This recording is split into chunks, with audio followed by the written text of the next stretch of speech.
Assalamualaikum warahmatullahi wabarakatuh. Alhamdulillahirrabbilalamin. Allahumma salli ala Muhammad wa ala ali Sayyidina Muhammad. Allahu Akbar, Allahu Akbar, Allahu Akbar, Allahu Akbar, Allahu Akbar, walillahil hamd. Gaung mengangkasa, takbir, tahmid, tahlil, bertalu. Saat kumandang azan, usai diperdengarkan oleh muazin pada 10 Zulhijjah 1442 Hijriah. Bertepatan dengan esok tanggal 21, tanggal 20 maksud saya, Juli 2021. Pemirsa, bersua kembali kita dalam Mindarwanto Hikmatologi. Lagi-lagi kita mengajak diri kita berpikir berdasar kitab suci yang kita yakini, agama yang kita percayai, sesuai dengan ketetapan hati kita masing-masing. Nah, pemirsa, banyak istilah-istilah yang terkadang kita sangat risih mendengar dan membacanya. Antara satu tokoh dengan yang lainnya saling mencela. Antara satu dai dengan yang lainnya saling mendengki. Antara satu umat dengan yang lainnya saling melaknat. Mengapa justru di era yang penuh dengan kemudahan untuk menyampaikan berita, namun masih terasa jahiliyah modern memerangkap manusia. Marilah kita sejenak melupakan segala perbedaan. Kita ada di hari, bulan, tahun yang sama dalam makna kurban. Mengapa kita harus bertakbir? Setidaknya kita mengingat bahwa takbir itu adalah kemaha sombongan Allah. Dalam makna Allah lah yang berhak atas diri Allah sendiri. Allahu Akbar. Allah Maha Besar.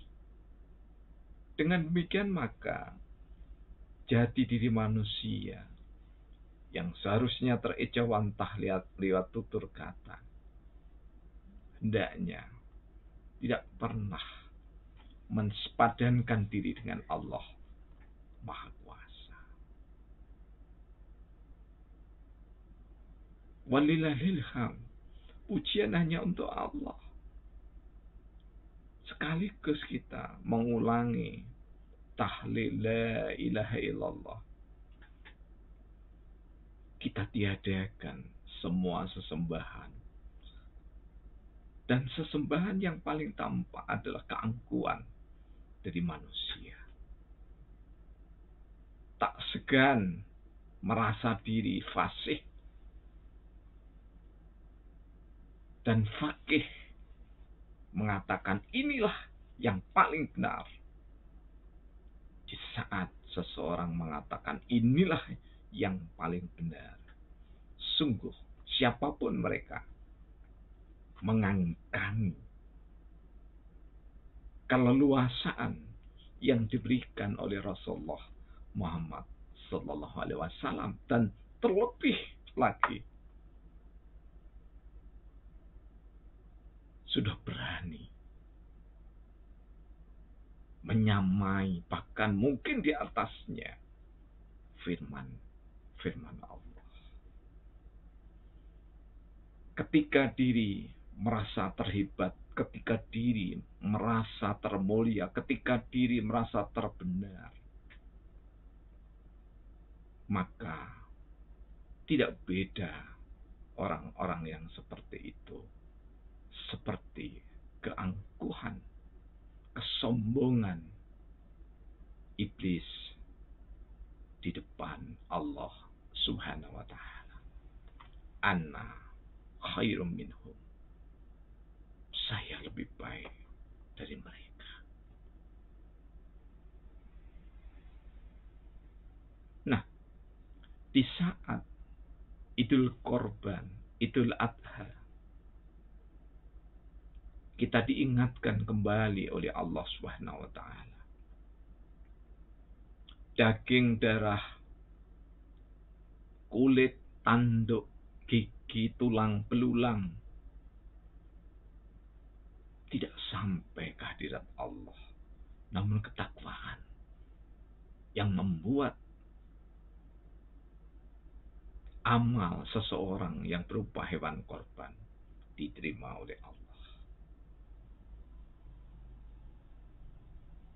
Dan tidak ada orang yang tahu kecuali Allah dan sang diri yang berkorban itulah. Apakah dia berkorban di jalan takwa ataukah di jalan syahwat manusia. Kan itu pemirsa yang dirahmati oleh Allah. Hakikat korban adalah kembalinya manusia bertauhid. Dan manusia yang bertauhid adalah orang yang memiliki akal di dalam hatinya. Dan orang yang memiliki akal yang disebutkan di dalam surah Al-A'raf ayat 179 adalah orang-orang yang bertawakal. Dan siapakah orang yang bertawakal itu? Yang berpasrah diri kepada Allah menurut perintah Allah sepanjang kemampuannya. Dialah yang berakal, itu adalah orang-orang yang beriman. Demikian surah At-Talaq 10 menyebutkannya.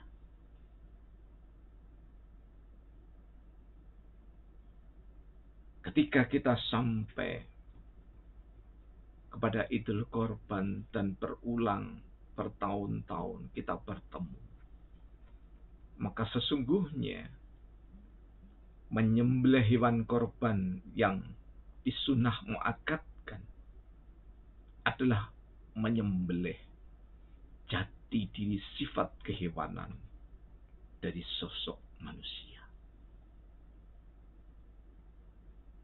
Ketika sifat kehewanan disembelih, saraf-saraf yang lembut dari batang leher hewan korban itu dipatahkan untuk memisahkan yang halus, jiwa, ruhnya dengan jasadnya yang kasar. Lagi-lagi, ibadah korban hanya mampu dipahami oleh orang yang beriman. Dan orang yang beriman itu adalah orang yang berakal. Banyak sekali Al-Quran menyebut tentang kolbu. Setidaknya kita bisa menemui sekitar 188. Disebut secara langsung akal. Pertalian dengan kolbu 12 kali di dalam Al-Quran. Dan setidaknya kita mengenal dari Sahih Bukhari, Muslim, Tirmizi, An-Nasa'i, Abu Dawud, Ibnu Majah, Ad-Darimi antara lain, mengatakan bahwa akal itu bukan di sini. Rasulullah dawuh, wahya qalbi. Akal itu di dalam hati nurani. Karena itu,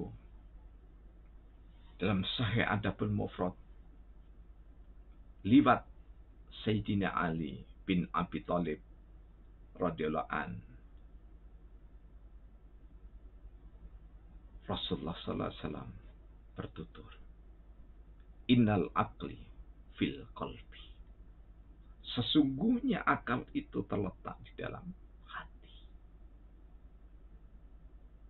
Jadi, simpel sederhananya, ibadah korban adalah ibadah orang yang beriman, yang bertawakal, menggunakan akalnya. Karena menggunakan akalnya, maka akal orang yang beriman sangat amat mempercayai firman Allah dan sabda Rasulullah Sallallahu Alaihi Wasallam. Ketika kita dalam perbedaan esok, ada masjid, musola, ataupun lapangan yang menyelenggarakan ibadah korban, insya Allah sesuai dengan surat edaran Menteri Agama yang membolehkan ibadah korban berikut rangkaian mata acaranya. Diperbolehkan sepanjang menjaga protokol kesehatan dan wilayah itu tidak termasuk zona merah, zona hijau yang disarankan. Kemudian pengurus besar Nahdlatul Ulama dalam surat edarannya juga sejalan dengan Kementerian Agama. Jadi mensilahkan bagi wilayah-wilayah yang memang tidak terdampak coronavirus untuk menyelenggarakan prosesi Idul Korban, namun tetap menjaga protokol kesehatan. Sehingga terjadi saling menghormati antara masing-masing pihak, yakni pihak pemerintah, pengurus besar Nahdlatul Ulama, dan umat yang ada di bawahnya. Sementara Muhammadiyah lebih menutup seluruh kegiatan, bahkan menyarankan ibadah korban seluruhnya dirupakan uang untuk bersedekah pada mereka yang terdampak. Dan tidak ada pintu. Menurut PP Muhammadiyah, pengurus pusat Muhammadiyah, pimpinan pusat Muhammadiyah, semuanya tertutup kecuali untuk memberikan sumbangsih pada saudara kita yang terdampak coronavirus. Mana yang benar? Kita tidak perlu berselisih. Dan tidak perlu terlalu bangga. Saya ini tidak. Tetapi, marilah kita merujuk pada hadis yang diriwayatkan oleh Imam Ahmad bahwa masing-masing diri, bahkan bukan saja organisasi, diberikan keleluasaan untuk menetapkan dengan hatinya. Dan rupanya Muhammadiyah melalui pucuk pimpinannya menetapkan dengan hatinya, hari ini atau esok tidak ada prosesi Idul Korban kecuali disalurkan dengan bersedekah. Termasuk tidak melaksanakan salat Idul Adha baik di masjid maupun di lapangan. Sekali lagi, marilah kita saling menghormati. Prinsip Muhammadiyah, Nahdlatul Ulama, Al-Irsyad, Persis, Wahidiyah, dan yang lainnya sepakat la ilaha illallah. Dan kita mestinya juga sepakat istabdi qalbaka wa in aftauka wa in aftauka wa in aftauka. Ada di riwayat yang lain dikatakan istabdi qalbaka wa in aftauka. Tapi intinya adalah tetapkan dengan hatimu, bukan dengan otak. Kalau otak itu panca indera, tetapi kalau qalbu itu adalah keimanan.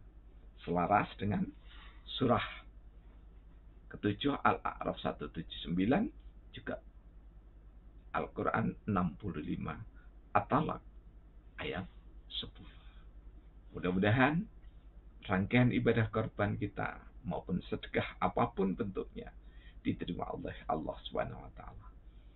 Dan ibadah korban harus bisa menyentuh seluruh insan, betapapun kita agama dan kepercayaan dalam perbedaan. Allahu Akbar, Allahu Akbar, Allahu Akbar. Allahu Akbar, Allahu Akbar. La ilaha illallah wa Allahu Akbar. Allahu Akbar, Allahu Akbar.